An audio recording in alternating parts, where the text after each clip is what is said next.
Hello, everyone. Welcome back to the KimUnity Soulutions Podcast, where we inspire employees and entrepreneurs to improve their working relationships and environments. We do that by sharing real life experiences that produce practical and unifying solutions. What is a unifying solution? A solution with you in mind. Most solutions are simply a one-sided opportunity. Solutions are solutions with actual souls in mind. They are actually mutually beneficial. It is not just good for one side. So I hope you all had a wonderful week. Let's get into this episode. Gift giving.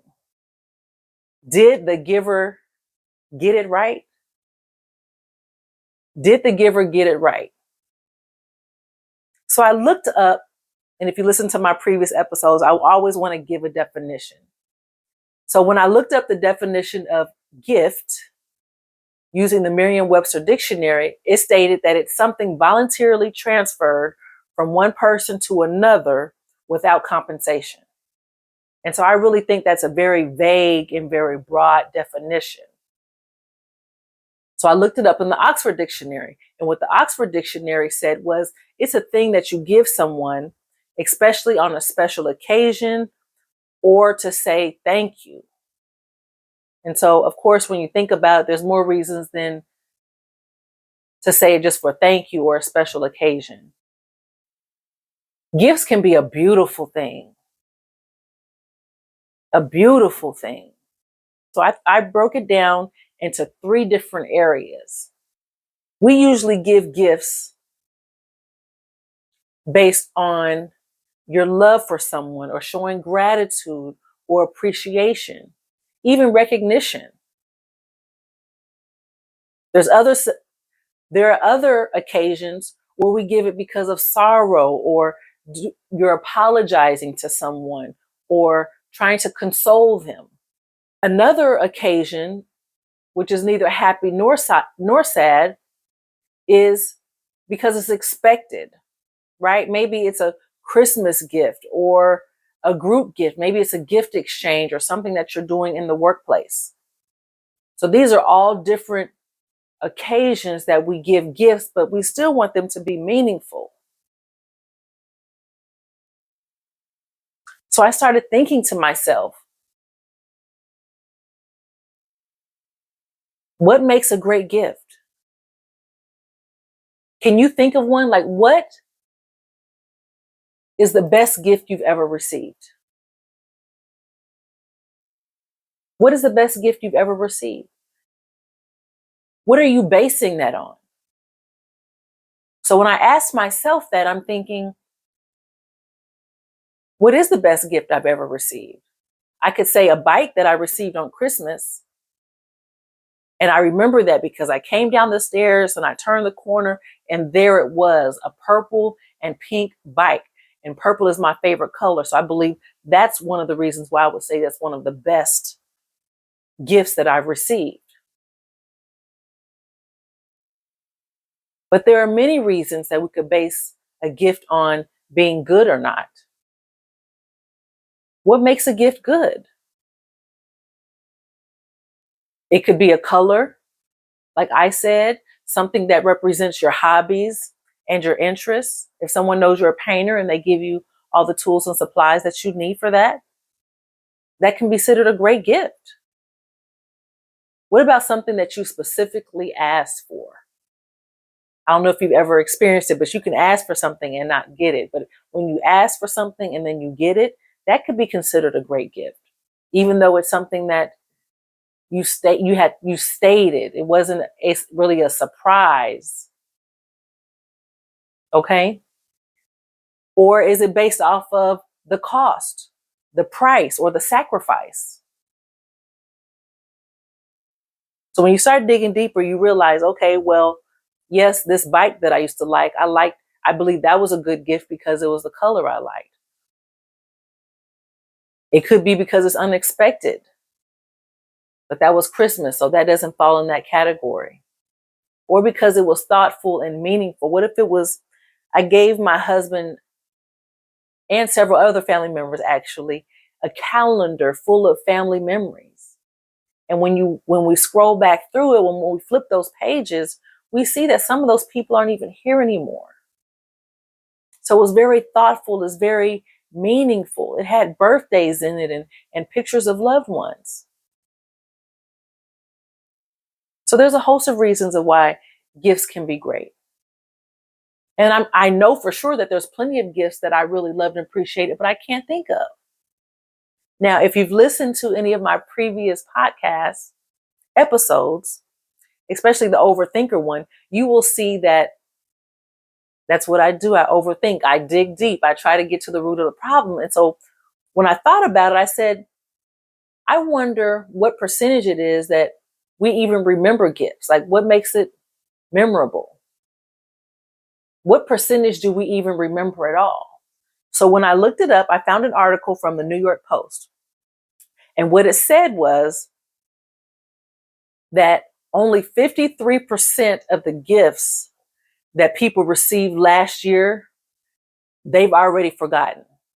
53% of the gifts that they received last year, they've already gotten. And this was an article, like I said, in the New York Post by Zaya Jervis. This was in 2018.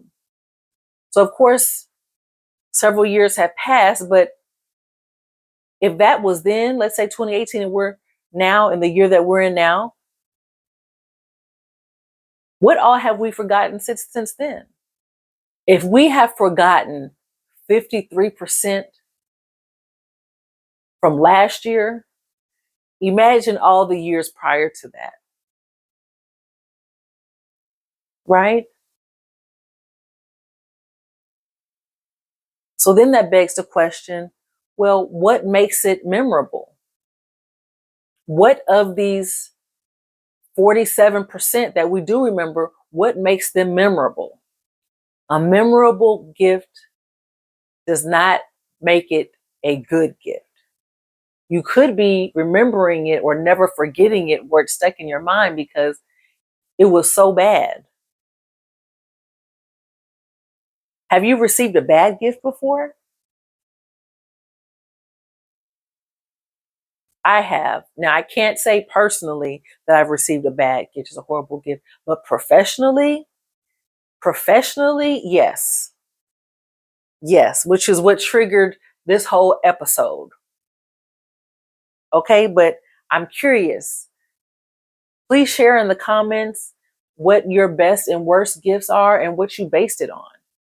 I am curious to know. I am curious to know. But let's talk about professionally because we've talked about personal. Professionally, there are so many ways that we are gifted things in our professional life, in the workplace.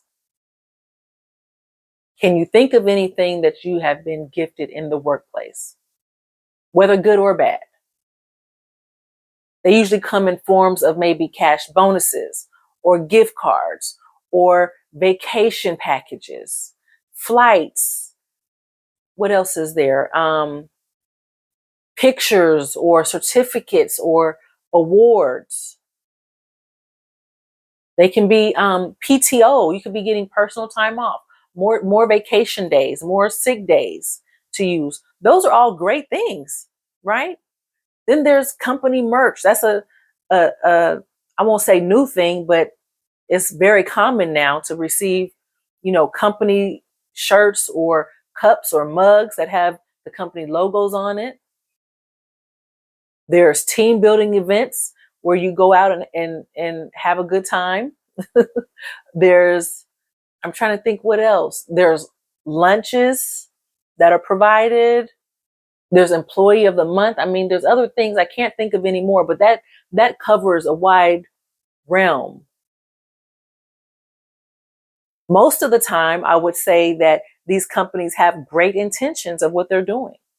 They really want to show the employee that they appreciate them, that they recognize them.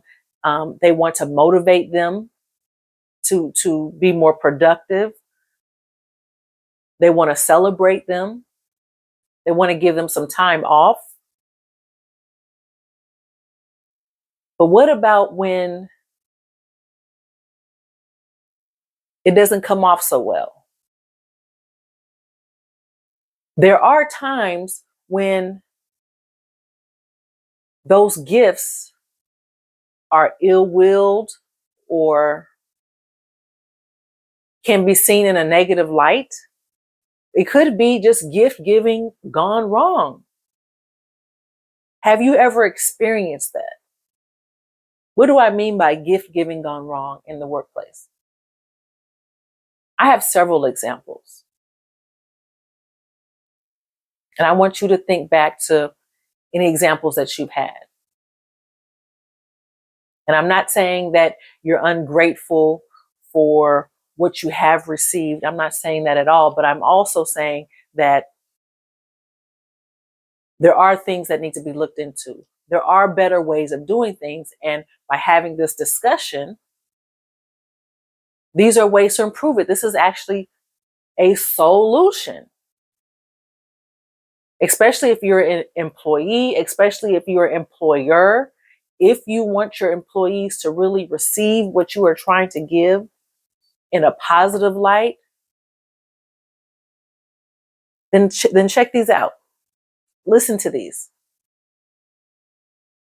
Team building. We all know that team building is supposed to be a great event for creating relationships and improving the environment in the workplace and strengthening the core values and the teamwork. But sometimes, let's be honest, they're not always thought out. They are not always thought out. They aren't always done for the employees. Sometimes they're just done just to say that it's been done. A gift can be given for self-interest, just to say that they've done something. So I remember a time in one of my positions where we were planning a team building event, but they decided to go bowling. And we just had a coworker who had a stroke. And this was after the stroke. And they were, recovering. They were able to come back to work, but they had a stroke. Why would you suggest, schedule, plan, go forward with bowling? When you are building up the team, you want the entire team to feel included. You want it to be inclusive.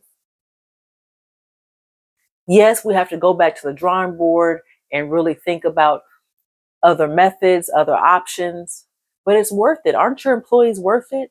Aren't you worth it? If that was you, how would you feel? See, that's what a solution considers.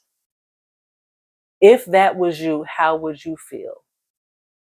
Kim, karma, intuition, mindfulness. That is not being mindful. That is not being understanding. That is not being considerate. In order for it to be a real solution, it has to meet those three metrics, those three requirements: karma, intuition, mindfulness. If what goes out comes back, treat people how you want to be treated. Is that how you'd want to be treated? If you were in that position, would you want to be excluded? And then guess what? If you decide, if that's going to be a full day event and you decide the person who's unable to participate in this event and you decide to take a day off, then you're looked down upon because now you're not being a team player, because you are not willing to contribute and participate in this event that was known you're unable to participate in anyway. It's expected for you to just be present, just to be seen. That's not team building. That is not team building. So I urge everyone, whoever's in the planning department, whenever you're thinking of ideas, think of everybody. If you have somebody elderly on your team, you have to take these things into consideration. Now, mind you, this was a small group. And I know that when you have a larger group function, it's hard to take everyone's abilities and,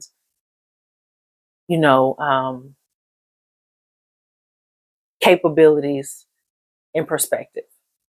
It's hard to cater to every single person's capabilities. I totally understand that. But when you can, you should. When you can, you should. It should be about inclusion. Another way that gift giving can go wrong. And again, these apply when I speak in all of these episodes. They apply to both our personal and professional life. And that's why I chose to do this, because if we can learn how to treat each other in the workplace where we spend a majority of our time, if we can create those positive relationships and environments in the workplace, it spreads throughout. It spreads when you get home. It spreads to your vendors when you're on the phone with them, with your customers, and then when you get home with your families. So everything applies. It all applies. The energy that you come to work with and that you come home with, it is felt by those around you.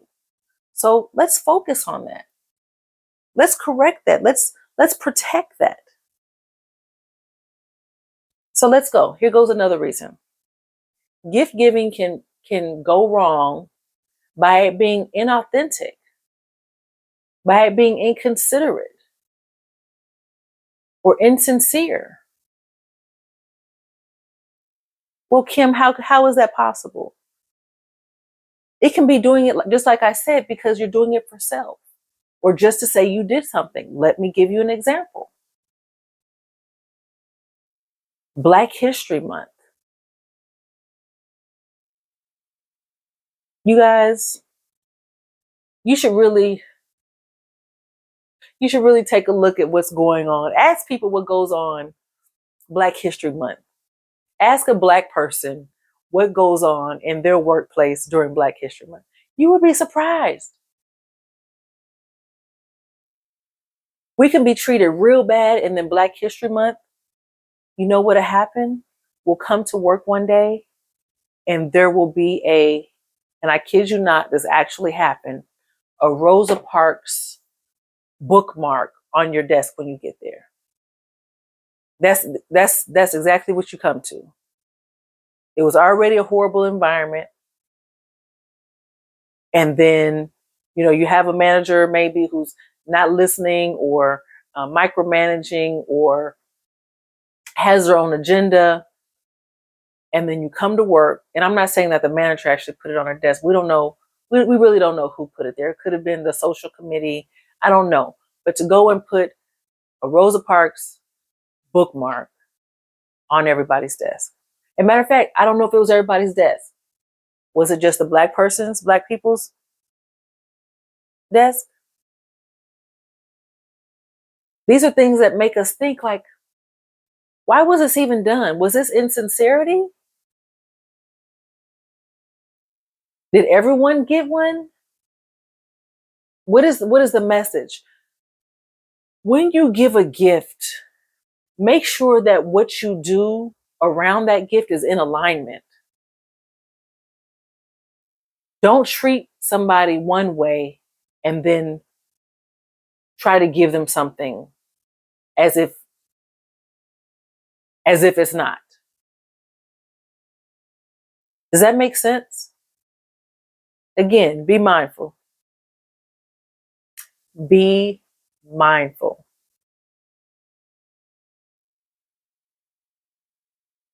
Another way that gift giving goes wrong is by ignoring input. By someone saying they don't want something. Let's say it's a team building event. And let's say a survey goes out and the entire team votes on one specific place.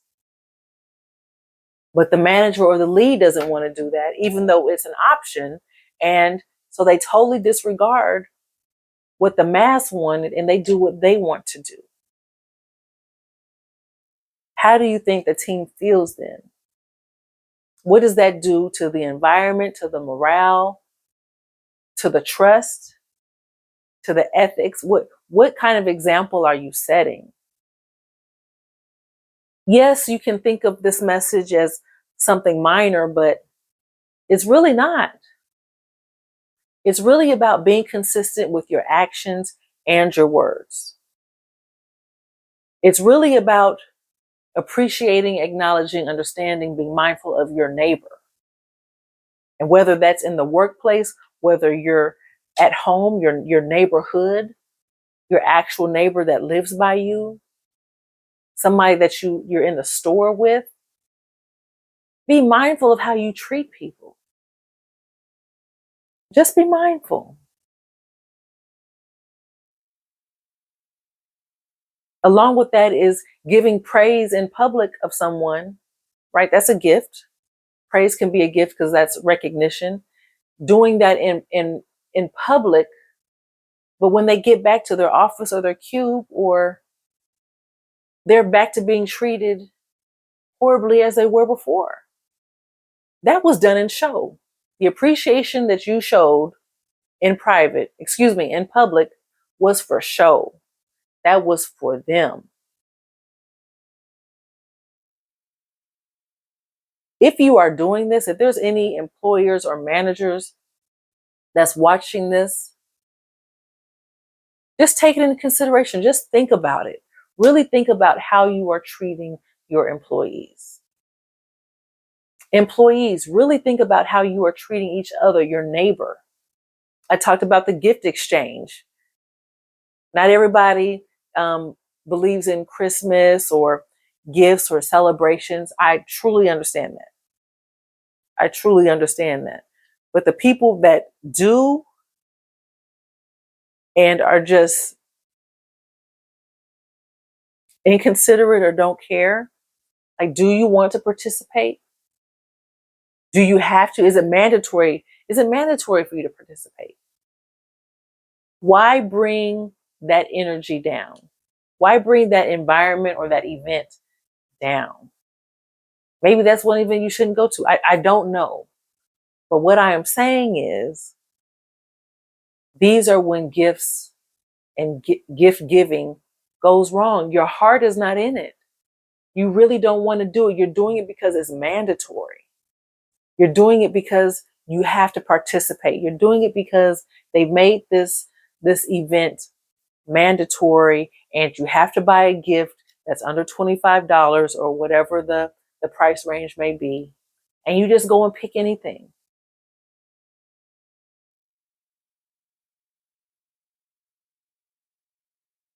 Just think about it. Just think about it. What about company lunches? What about pizza days? Is that what your team really wants? Did your manager just dog you out and now they are trying to compensate it with a lunch?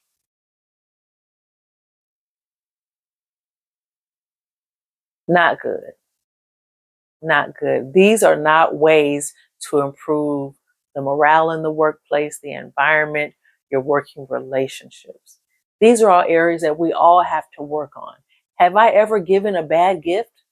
Yes. And let me tell you, they're not always intentional. Giving a bad gift is not always intentional. Sometimes it's just not well thought out. Okay. Because you don't always know what someone else wants. Right? Or especially if they're a stranger and somebody you just work with, you really don't know what they like. You really don't. But yes, I have made the mistake of giving a bad gift. It was great at the time. I can tell you. I knew that this person loved books. They love reading. I heard listen, let me tell you where I went wrong. I went wrong in many areas. And I'll be the first to admit that I make mistakes. I went wrong in various areas. So number one, you really don't buy anybody a book because you don't know what they like. Number two, You don't buy somebody a book that you haven't read. Okay? You just don't do that. But I was really trying. I went to the bookstore and I bought a book that had great reviews, and I thought it would be about a subject that they were really interested in. But when and I thought it was a great idea all the way up until she opened it. And when she opened it, she just looked at it and then kind of just moved on to the other gifts. And I was like, oh my gosh, that was a horrible gift. And so it will happen. It will happen. But what we all have to do, because no one in this world is perfect, what we have to do is acknowledge our mistakes, acknowledge where we may have went wrong, and correct it next time. Do better next time. Try harder. So I was close, but I still got it wrong. So the next time I can just give a gift card for Barnes and Noble or whatever other bookstore there is out there. I don't have to pick a specific book. You understand? It's hard to buy clothes for some people because you don't know their body shape. They don't always fit right. So it's very important to listen. And that's what we don't do enough of. If someone says, don't buy me clothes, right? Because I really have to try them on because maybe I'm fit different or something to that effect, then don't buy them clothes. Maybe get them a gift certificate. Think about what you've seen them buy. Think about where you've seen them shop. Think about what they've mentioned before. And as you can see, I consistently keep saying, think about it. Think about it. What would you want? I've made several mistakes to where maybe you get a gift for somebody that you know they will like, but it's for your benefit. Okay, women, we do that all the time. You can get your man a electric screwdriver or hammer or some type of tool that you know that, number one, he can use, number two, he needs, but number three, you know you've been asking him to put this picture up for a while now. So is that more for us? Was that more for you? Was it more for you or for them? These are all things that we have to think about. I just want everybody to be mindful. I want everyone to create better environments and, again, better relationships. Think about others. Think about others, because the holidays are coming up and it's going to be time for the gift giving and the gift exchanges. Okay. And you want it to be a memorable one, memorable on the positive side and not on the negative. Not on the negative. So that concludes this episode. I hope you've enjoyed it. If you have enjoyed this one, which I hope you have, please tune in to our previous episodes where I've talked about challenging the status quo, overthinking, managers who never see anything wrong with the situation. That's called rose-colored glasses. Okay, so I have other episodes that you can tune into. Please also check out our website where you can purchase merchandise, t-shirts and sweaters and cups that address misconceptions, because there are so many misconceptions that we put on others. So as right now, I have a Kim Karma Intuition Mindfulness shirt on, just as a reminder to treat everybody how you want to be treated, to use your intuition, to know, to not to just trust your intuition, but to use it as your guide. It is your guide. And to be mindful, extend grace, empathy, consideration, and understanding. We all have different lived and unlived experiences. So it's really important to listen and to tune in and to see why other people think differently. We don't always have to agree, but it's about understanding that someone else has a different perception. That's all. Unity is not difficult. It just takes effort. It does not take agreement 100%. It takes effort.